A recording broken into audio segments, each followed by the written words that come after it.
अस्सलाम वालेकुम students, welcome to the class 1 Urdu. Dear students, हमने खे तक हरूफ की लिखाई सीखी थी। अब हम खे के बाद दाल के जाने बढ़ते हैं। ये देखिए दाल, पहले जो दाल लिखा हुआ है हम उसकी शेप पे तवज्जो देंगे। ये देखिए दाल जो है वो गोल शेप में आया हुआ है और लाइन से थोड़ा सा नीचे है। लाइन को टच करने के बाद थोड़ा सा नीचे की तरफ ये गोल शेप में आएगा दाल। दाल से दरवाज़ा, दाल से दरख्त।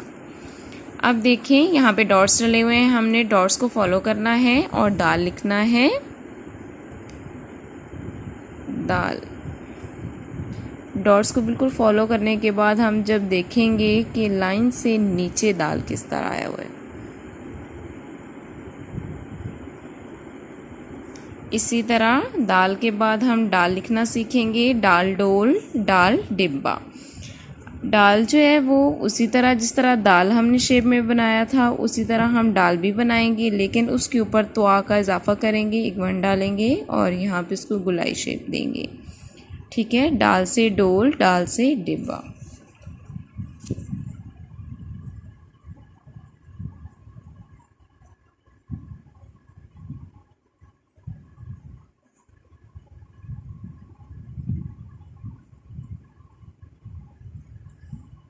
जाल के बाद हम जाल की जाने बढ़ेंगे। जाल से ज़ख़ीरा। जाल भी उसी तरह लिखना है जिस तरह हमने दाल लिखा था, उसी तरह लाइन से थोड़ा सा नीचे उसको टच करके नीचे की तरफ लेके आएंगे और उसके ऊपर एक नुक्ता आएगा। जाल से ज़ख़ीरा।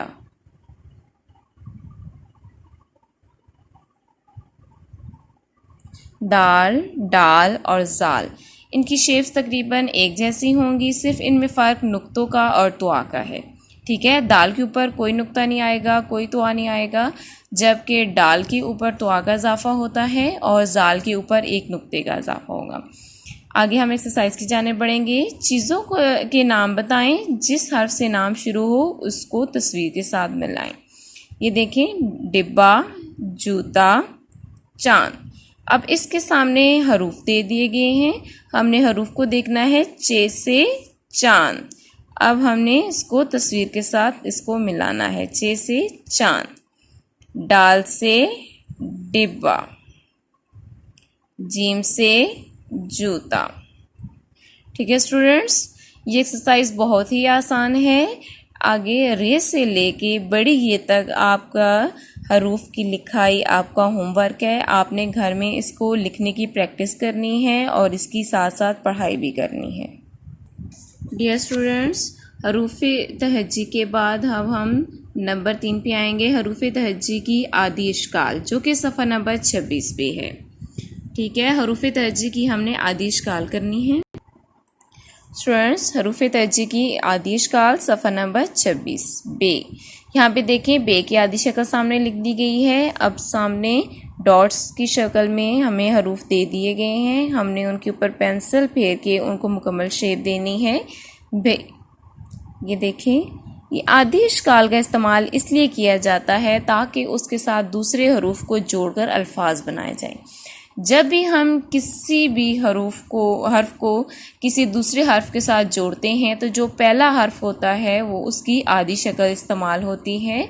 ठीक है, बाज़ हरूफ ऐसे हैं जिनकी आदि इश्काल होती हैं और बाज़ हरूफ ऐसे हैं जिनकी आदि इश्काल नहीं होती, जिस तरह दाल, डाल, जाल, रे, अड़े, जे, ये। ठीक है, ये हरूफ ऐसे हैं जो किसी दूसरे हर्फ के साथ नहीं जुड़ते। इन हरूफ को शरारती हरूफ कहते हैं। क्या कहते हैं? इन हरूफ को शरारती हरूफ कहा जाता है। ऐसे हरूफ जो कि किसी दूसरे हर्फ के साथ या दूसरे हरूफ के साथ ना मिलें या उनको मिलाकर लिखा ना जा सके, वो हरूफ शरारती हरूफ कहलाते हैं। ठीक है, बे, बे के साथ आगे पे की आदि शक्ल दी गई है, ते की भी आदि शक्ल, टे, से, जीम, चे, हे, खे। इस तरह जीम, चे, हे, खे, इनकी आदि इश्काल सेम होंगी, एक जैसी होंगी, सिर्फ नुक्तों का फ़र्क आएगा।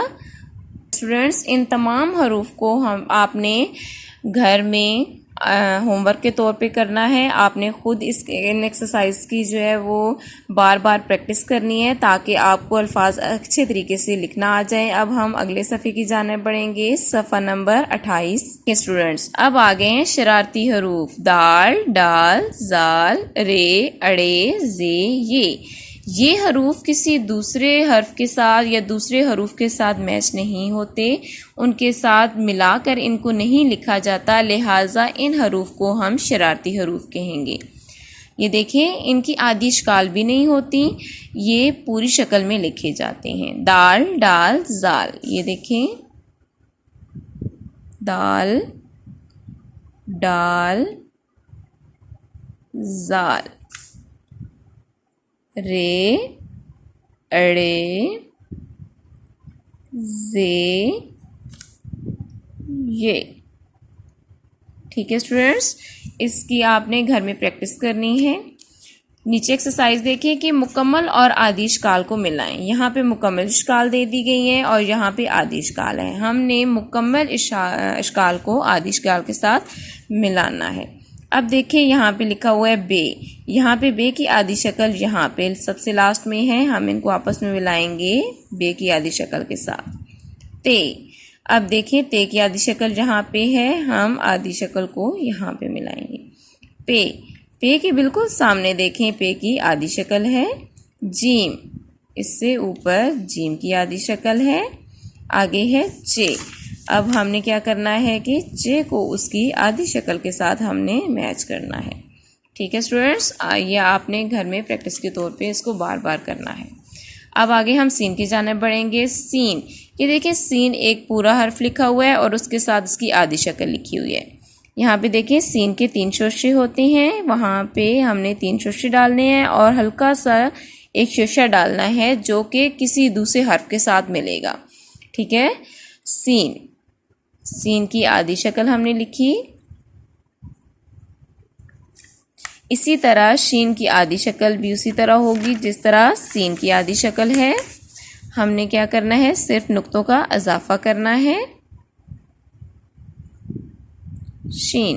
शीन के 3 शोशे होते हैं, हमने वो 3 शोशे 1 2 3 हमने 3 शोशे डाले और साथ एक शोशे को हल्का सा बाहर की जानिब किया ताकि हमारा दूसरा हर्फ इसके साथ लग सके या फिर इसके साथ मिलाकर लिखा जा सके। स्वाद, ये देखिए स्वाद की पूरी शक्ल लिखी हुई है, पूरी शक्ल के साथ आगे स्वाद की आधी शक्ल भी लिखी हुई है। यहाँ पे देखिए स्वाद की शेप जो है वो पत्ते की तरह होगी, गोल शेप नहीं होगी, हल्की सी पत्ते की तरह होगी और आगे एक शोशा होगा, ये स्वाद की आधी शक्ल है। स्वाद, अच्छा ये हिस्सा स्वाद को जाहिर करता है और आगे ये जो हल्का सा शोशा है ये दूसरे हरूफ इसके साथ जुड़ते हैं। ठीक है स्टूडेंट्स, ये देखिए पत्ते की शेप बनेगी, गोल शेप नहीं आएगी। अगर आप गोल शेप में स्वाद लिखेंगी तो वो गलत होगा।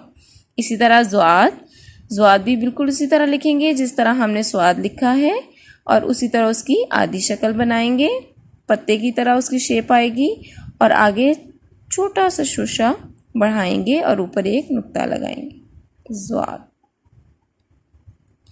ठीक है स्टूडेंट्स, नीचे आपने खुद होमवर्क के तौर पे करना है। सीन के नीचे ये देखिए 4 लाइनें हैं, आपने डॉट्स को फॉलो करना है। डॉट्स को फॉलो करने के बाद आखिरी लाइन में आपने खुद इसकी प्रैक्टिस करनी है। इसी तरह स्वाद को देखें, यहाँ पे 2 लाइनें दी गई हैं, आपने डॉट्स को फॉलो करना है। उसके बाद आपने आखिरी लाइन में खुद आपने प्रैक्टिस करनी है और स्वाद की आधी शक्ल लिखनी है।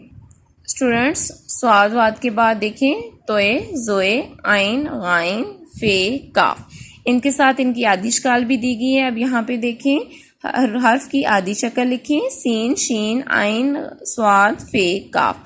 यहाँ पे आपने ज़बानी, ठीक है, देख के नहीं बल्कि ज़बानी अपनी याददहानी के लिए लिखना है कि आया आपको जो आपने पीछे प्रैक्टिस की है वो आपको जहन नशीन अच्छी तरह हो गया है कि नहीं, आपने देखना है। उसके बाद आपने जब ज़बानी लिख चुके हैं उसके बाद आपने मैच करना है कि आपने दुरुस्त लिखा है कि नहीं। यहाँ पे जो हरूफ दिए गए हैं आपने घर में होमवर्क के तौर पर उसकी प्रैक्टिस करनी है ताकि आपकी प्रैक्टिस हो जाए और आपको हरूफ की आधी शक्ल लिखना आ जाए।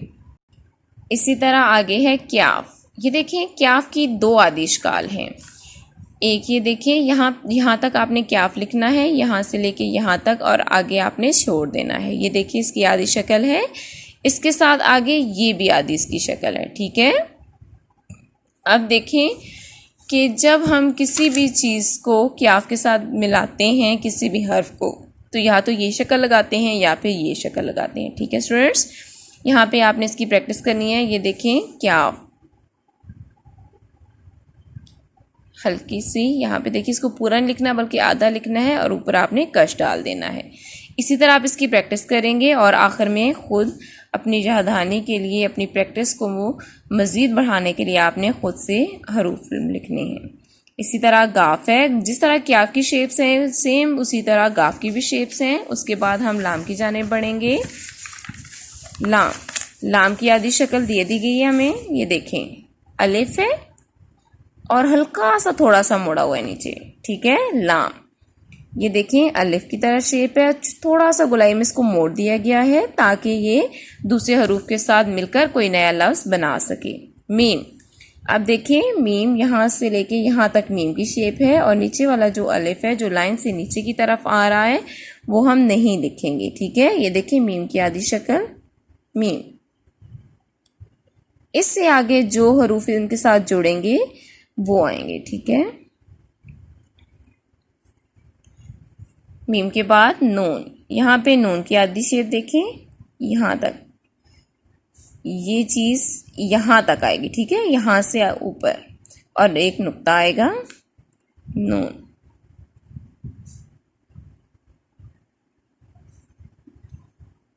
नून के बाद है हे। अब देखें हे की आधी शक्ल ये सामने है, ये छोटा सा आपने शोशा डालना है। ये देखें शोशा डालना है, और नीचे हमने 6 की शेप जैसा हे डालना है। हे,